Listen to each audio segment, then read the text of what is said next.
Hello नमस्कार दोस्तों, आप लोग कैसे हैं। आशा करती हूँ आप लोग बहुत अच्छे होंगे। दोस्तों चलिए अपनी दूसरी प्रैक्टिस सेट है समास का। ठीक है, हम लोग वही क्वेश्चन लेकर आए हैं जो कि किसी न किसी एग्जाम में सब क्वेश्चन आया हुआ है। चलिए अपनी क्लास को स्टार्ट करते हैं। दोस्तों ये हमारी छोटी सी प्रयास है। अगर हमारा प्रयास आप लोग को ठीक लगे तो हमारे क्लास को, हमारे चैनल को सपोर्ट करिए। ठीक है, चलिए क्लास को स्टार्ट करते हैं। राजमार्ग में कौन सा समास है। कर्मधारय तत्पुरुष की द्वंद्व की बहुव्रीहि। तो पहले का कौन सही होगा। तो पहले का आपका बी सही होगा।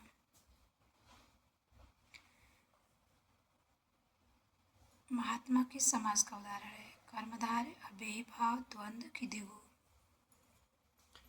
दूसरा बताइए। तो दूसरे का आपका पहला सही होगा।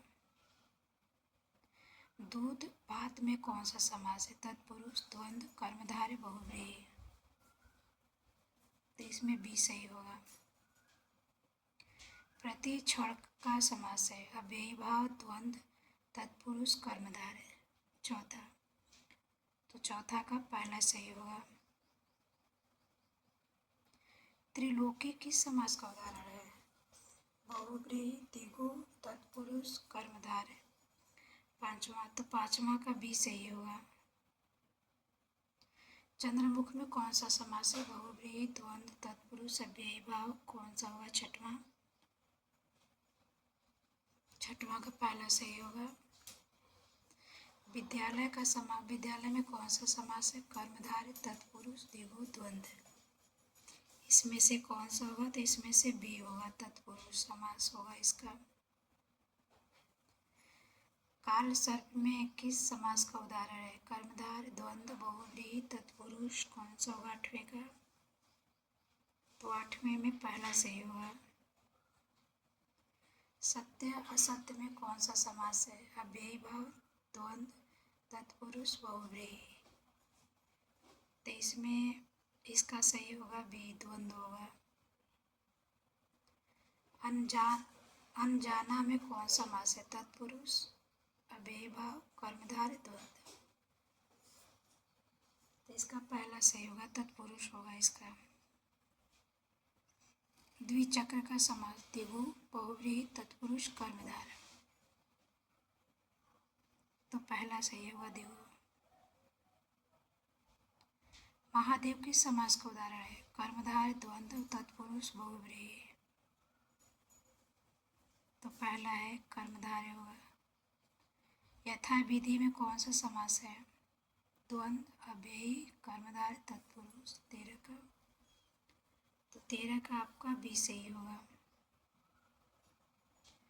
धर्म ग्रंथ में कौन सा समास है। तत्पुरुष द्वंद्व बहुव्रीहि द्विगु। कौन सा होगा। 14 का। तो 14 का पहला सही होगा। नीलकंठ किस समास का उदाहरण है। कर्मधारय बहुव्रीहि द्विगु तत्पुरुष। नीलकंठ, तो आपका बी होगा, बहुव्रीहि होगा। आमरण का समास। आमरण किस समास का है। तत्पुरुष बहुव्रीहि कर्मधारय द्वंद्व। तो बी होगा इसका। रक्तचाप में कौन सा समास है। कर्मधारय तत्पुरुष द्वंद्व बहुव्रीहि। तो इसका बी होगा। नवरत्न किस समास का उदाहरण है। बहुव्रीहि द्विगु अव्ययी भाव द्वंद्व। 18 का। तो 18 का बी होगा। लौह पुरुष में कौन सा समास है। कर्मधारय बहुव्रीहि द्वंद्व तत्पुरुष। 19 का ए सही है। जल थल का समास है। द्वंद्व तत्पुरुष कर्मधारय अव्ययी। 20वां का पहला सही है।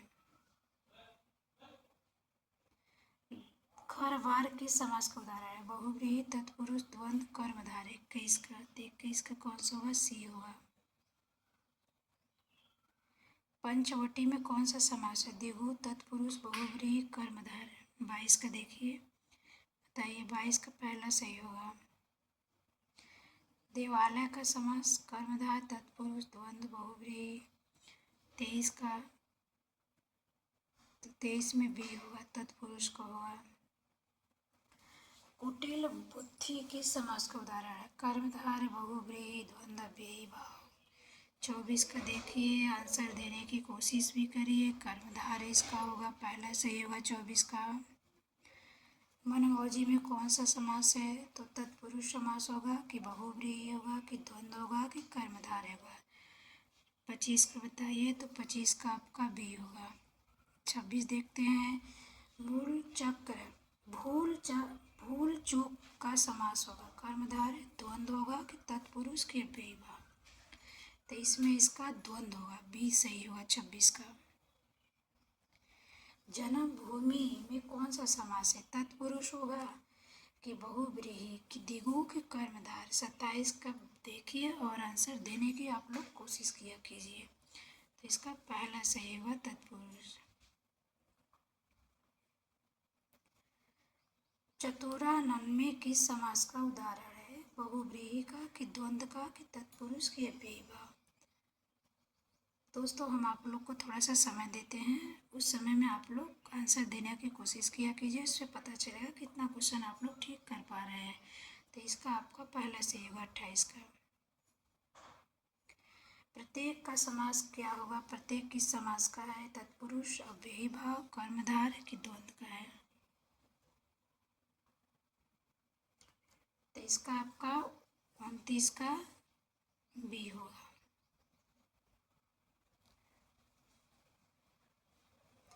दीनदयाल में कौन सा समास है? तत्पुरुष, बहुव्रीहि है कि कर्मधारय है कि द्वंद्व है? चलिए इस क्वेश्चन को बताने की कोशिश करिए आप लोग, समय भी आप लोग को दिया जा रहा है। तो इसका क्वेश्चन का आंसर बताइए। तो इसका सी होगा, कर्मधारय होगा। दोस्तों आज की क्लास में हमारा 30 क्वेश्चन हो गया। अगर आपको हमारा क्लास आपको थोड़ी सी भी अगर ठीक ठाक लगे या अच्छी लगे तो चैनल को सब्सक्राइब कीजिए, लाइक कीजिए, इसको भी 50 तक पहुंचाइए, जिससे कि हम भी आप लोगों के बीच ऑनलाइन आ सके, आप लोग से बातें कर सके। ठीक है, तो चलिए आज की क्लास में यहीं तक समाप्त करते हैं अपनी क्लास। अगली क्लास में आप लोग से फिर मिलते हैं।